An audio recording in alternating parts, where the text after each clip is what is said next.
E se a solução para alguns dos maiores desafios da educação hoje estivesse literalmente debaixo dos nossos pés, bem no pátio da escola? Hoje, a gente vai conhecer uma história incrível, daquelas que inspiram, sobre como a natureza está revolucionando a forma como as crianças aprendem.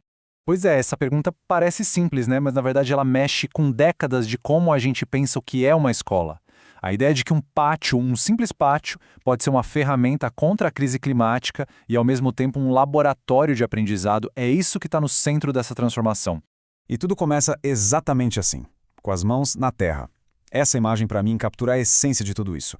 É a gente redescobrindo uma conexão real, sabe? Tátil, com o mundo natural. Uma coisa que muitas vezes acaba se perdendo entre quatro paredes e telas. Ok, para entender como essa mudança toda acontece na prática, a gente precisa primeiro conhecer o conceito por trás dela. É uma ideia poderosa chamada de educação baseada na natureza. Então, o que é essa tal de educação baseada na natureza? Pensa nela como uma filosofia que basicamente derruba os muros entre a sala de aula e o mundo lá fora. A escola deixa de ser um lugar fechado para se tornar um ecossistema vivo, onde aprender com a natureza e na natureza faz parte do dia a dia. Mas tá, quais são os ganhos disso? Olha, os objetivos vão muito além de ter um pátio mais bonito. A gente está falando de criar uma geração que não só entende a crise climática, mas se sente com poder para fazer algo a respeito. É sobre dar aos alunos um papel ativo na comunidade deles e, mais importante ainda, reconectar a escola com o planejamento ambiental da cidade. Agora, vamos sair um pouco da teoria e ver como isso funciona na vida real. A nossa primeira parada é em Salvador, na Bahia, onde uma reforma de escola que tinha tudo para dar errado, na verdade acabou se tornando o ponto de partida para uma transformação incrível. Essa fala da Amanda Reis, a gestora da escola, nossa, ela diz tudo, né? Dá para sentir a frustração. Imagina só, um espaço que era vivo, natural, e de repente vira um lugar quente, cinza, sem vida. Foi uma perda que a comunidade escolar inteira sentiu na pele. E aqui a gente vê o centro do problema. Uma reforma, provavelmente feita com as melhores intenções, que acabou criando uma barreira. Ao cobrir a terra com cimento, ela cortou uma conexão que era vital para as crianças, a conexão delas com o ambiente natural. Mas olha só, a história não acaba no concreto, não. A comunidade simplesmente se recusou a aceitar essa perda. Eles se juntaram para reconquistar aquele espaço. E o que faz essa jornada ser tão especial é o jeito que eles fizeram isso. O processo foi super bem estruturado, mas o que é realmente genial aqui é a ordem das coisas. Repara só, as duas primeiras fases foram só para ouvir. Primeiro, a comunidade como um todo, e depois, com uma atenção toda especial às crianças. A solução não veio de cima para baixo, sabe? Ela nasceu dos sonhos de quem realmente usa o espaço todos os dias. E é aqui que a mágica acontece. Porque quando se ouve as crianças de verdade, as ideias são simplesmente incríveis. Elas não pediram um balanço novo. Elas sonharam com poça de lama, casa na árvore, tirolesa e até um Homem-Aranha.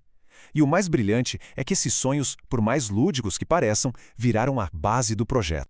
E essa imagem aqui mostra essa conexão de um jeito perfeito. De um lado, os desenhos, as ideias das crianças ali, rabiscadas na planta da escola. Do outro, o resultado final. É a prova de que levar a imaginação infantil a sério pode criar espaços que nenhum adulto conseguiria projetar sozinho. E o resultado é este pátio naturalizado. Um lugar onde correr descalço na grama, sentir a terra, explorar livremente. Isso não é a exceção, é a regra. Faz parte da rotina. E são os detalhes que fazem toda a diferença. O plástico de sempre foi trocado por materiais naturais. Troncos, tocos de árvore. Por quê? Porque esses elementos eles não têm uma função só. Eles convidam a uma brincadeira mais criativa, mais imaginativa e, claro, muito mais conectada com a natureza. A criatividade está em todo o canto. Esse brinquedo, por exemplo, é uma capivara esculpida num tronco de madeira. É arte, é brincadeira e é uma homenagem à fauna local. Tudo numa coisa só. Bom, a gente viu como a natureza pode transformar um espaço físico. Agora, vamos para Recife, onde um outro projeto mostra uma coisa ainda mais profunda. Como a natureza pode transformar o jeito que as pessoas se relacionam umas com as outras. Lá em Recife, a conexão com a natureza foi usada para construir algo que vai além do físico, a empatia. Uma ponte entre os estudantes e as diferentes formas de perceber o mundo. A inspiração para esse projeto veio de um livro, Dorina Viu, que conta a história da Dorina Noil. E a ideia que eles tiveram foi brilhante. E se fosse possível usar os sons, os cheiros, as texturas da natureza para construir uma ponte de empatia? Para ajudar os estudantes a sentirem, não só imaginarem como é perceber o mundo sem usar a visão. E eles botaram a mão na massa, literalmente. Criaram estações sensoriais usando folhas, sementes, galhos, tesouros que eles mesmos coletaram ali no entorno da escola. Quem visitava era convidado a fechar os olhos e usar o tato, o olfato, a audição para viver a história. Foi uma experiência de empatia que, com certeza, ninguém esqueceu. Essas histórias, tanto de Salvador quanto de Recife, são fantásticas. Mas a melhor parte é que elas não precisam ser exceção. Então, como qualquer escola pode começar a aplicar essas lições, vamos ver algumas dicas bem práticas. Sabe, os primeiros passos são bem mais simples do que parecem. O ponto de partida, como a gente viu no caso de Salvador, é sempre ouvir a comunidade. A partir daí, a dica de ouro é usar materiais naturais e locais, que além de sustentáveis, muitas vezes são de graça. Um ponto importante, é bom evitar resíduos como pneus. E um detalhe crucial, mesmo que a escola não tenha um pátio verde, a natureza sempre pode ser trazida para dentro da sala. E aqui está a prova de que isso funciona de verdade.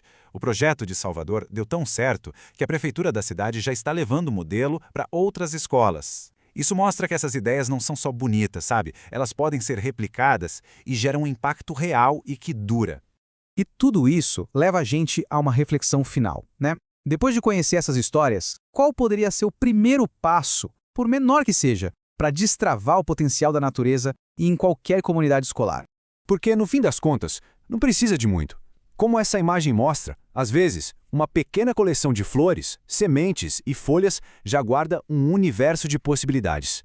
É um convite para aprender, para explorar e, acima de tudo, para se reconectar.